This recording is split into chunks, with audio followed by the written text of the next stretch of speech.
പുതിയൊരു വീഡിയോയിലേക്ക് എല്ലാവർക്കും സ്വാഗതം. ഇന്ന് നമ്മൾ നല്ല ടേസ്റ്റിൽ തയ്യാറാക്കിയെടുക്കാൻ പറ്റിയ ചോറിനൊക്കെ ഒഴിച്ചു കൂട്ടാൻ പറ്റിയ നല്ലൊരു കറിയാണ് ഇന്ന് നമ്മൾ തയ്യാറാക്കാനായിട്ട് പോകുന്നത്.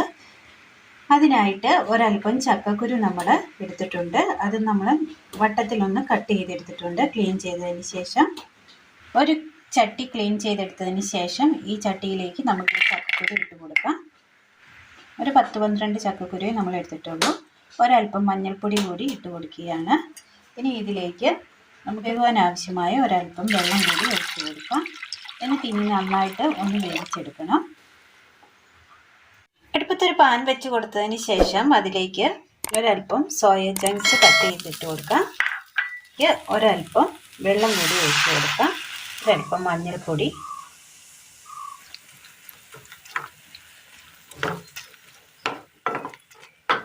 ആവിയിലൊന്ന് വേവിച്ചെടുക്കണം. ചക്കക്കുരു ഒന്ന് വെന്ത് കിട്ടിയിട്ടുണ്ട്. ഇതിലേക്ക് നമുക്ക് സവാള ചേർത്ത് കൊടുക്കാം. ഒരൽപ്പം ഉപ്പ്. ഇപ്പോൾ അതിൻ്റെ ആ വെള്ളമൊക്കെ ഒന്ന് വറ്റി ഒന്ന് വെന്ത് കിട്ടിയിട്ടുണ്ട്. തീ ഓഫ് ചെയ്യാം. പാനിലേക്ക് തേങ്ങ തിരുമ്മിയിട്ടിട്ട് കൊടുക്കാം.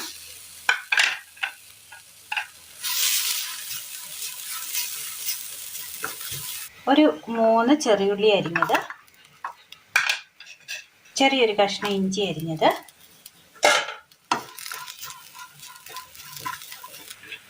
ഒരു പിഞ്ച് പെരിഞ്ചീരകം,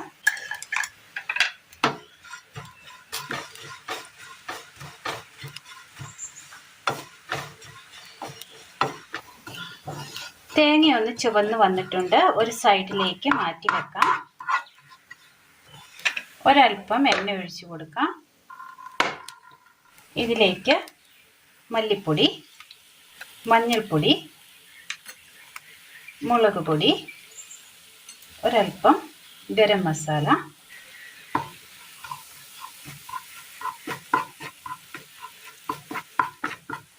മൊത്തത്തിലൊന്ന് മിക്സ് ചെയ്തെടുക്കാം.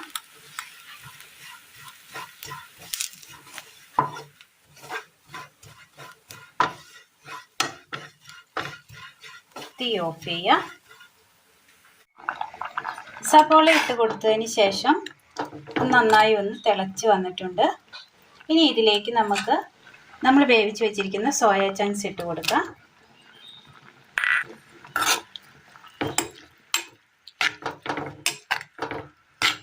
മിക്സിയുടെ ജാർ എടുത്തതിന് ശേഷം അതിലേക്ക് ഈ തേങ്ങയുടെ അരപ്പിട്ട് കൊടുക്കാം.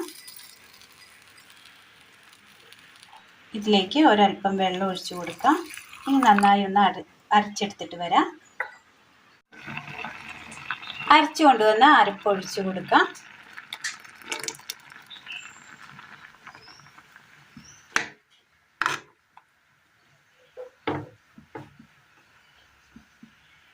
നല്ലതുപോലെ അരപ്പിക്കിടന്നൊന്ന് വേവിച്ചെടുക്കണം. ഉപ്പൊരൽപ്പം കൂടി ചേർത്ത് കൊടുക്കാം. ചക്കക്കുരുവിനുള്ള ഉപ്പേ നമ്മൾ ചേർത്ത് കൊടുത്തിട്ടുള്ളൂ. അടുപ്പത്ത് പാത്രം വെച്ച് കൊടുത്ത് അല്പം എണ്ണ ഒഴിച്ചു കൊടുക്കാം. കടുകിടാം. ചെറിയുള്ളി,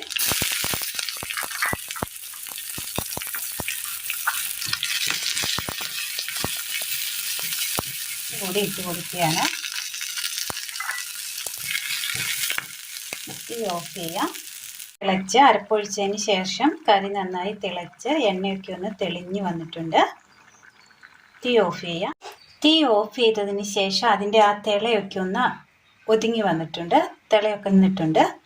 ഇനി ഇതിലേക്ക് നമ്മൾ ഒരൽപ്പം തേങ്ങാപ്പാൽ കൂടി ചേർത്ത് കൊടുക്കുകയാണ്. തേങ്ങാപ്പാൽ ഒഴിച്ചതിന് ശേഷം തിളയ്ക്കരുത്. നന്നായി ഒന്ന് ഇളക്കി കൊടുക്കാം. ഇനി ഇതിലേക്ക് കടുക് താളിച്ചത് കൂടി ചേർത്ത് കൊടുക്കണം. ചോറിനൊക്കെ കുഴച്ച് കൂട്ടാൻ പറ്റിയ നല്ല ടേസ്റ്റിയായ നല്ലൊരു കറിയാണ്. ഇതിലേക്ക് കടുക് താളിച്ചത് ചേർത്ത് കൊടുക്കാം. അങ്ങനെ നല്ല ടേസ്റ്റിൽ നമുക്ക് ചോറിനൊപ്പം ഒഴിച്ചു കൂട്ടാൻ പറ്റിയ, ഇത് അപ്പത്തിനൊപ്പം ആണെങ്കിലും പുട്ടിനൊപ്പം ആണെങ്കിലും കഴിക്കാൻ പറ്റിയ നല്ല ടേസ്റ്റിയായ നല്ലൊരു കറിയാണ്. വളരെ പെട്ടെന്ന് സിമ്പിളായി ചോറിനൊഴിച്ച് കഴിക്കാൻ പറ്റിയ രീതിയിൽ നമുക്ക് തയ്യാറാക്കിയെടുക്കാൻ പറ്റിയ നല്ലൊരു കറി റെസിപ്പിയാണ്. എല്ലാവരും ഒന്ന് ചെയ്ത് നോക്കണം. വീഡിയോയെക്കുറിച്ചുള്ള അഭിപ്രായങ്ങൾ കമൻറ്റ് ബോക്സിൽ അറിയിക്കുവാൻ മറക്കരുത്. അപ്പോൾ ഇന്നത്തെ വീഡിയോ എല്ലാവർക്കും ഇഷ്ടമായി എന്ന് വിചാരിക്കുന്നു. പ്രിയ കൂട്ടുകാരിലേക്ക് ഒന്ന് ഷെയർ ചെയ്തയക്കുവാനും മറക്കരുത്. വീഡിയോ ഇഷ്ടമായാൽ ലൈക്ക് ചെയ്യാനും ഷെയർ ചെയ്യാനും സബ്സ്ക്രൈബ് ചെയ്യാനും മറക്കരുത്. താങ്ക്